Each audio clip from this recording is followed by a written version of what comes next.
Siguro dahil nagugurang na akong malako nakaagnuwon. Pero base sa nabasa ko, usad sa mga dahilan, amuyan na pagkakaago ko, thyroid problem. Kaya uman pag alas 2 na sa madaling araw, i-adjust ko na yan na temperature, bababaan ko na. Kaso, automatika na magigisong talaga si tatay, tamainit ko no, pagugulpiyonan niya mismo. So, uda ako maginibo, kundi magkurumon na sana. Pag nakaturog naman niya, paluluwayon ko na naman.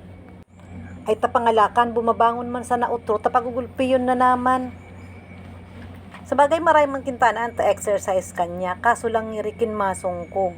Kinti diri man pasasabi, mga ngapot man kunuya. Maray nga ning salit sa naman di kwarto na mo, kaya buko man na lang rayo kaagiyon niya. Maray gad kadit so remote controlled AC, hindi baga napatiya mapipirot, tadi na naman ang pupunduan sa paara adjust. Pinagigingad gan ako di si tatay sa North Pole, kaya arog gadi. Tatawa man pati pag sinasabihan ko sa arog kan. Arog kan pero mga sistema na mo, garagabi. Kaya di na ako babatang sa kama.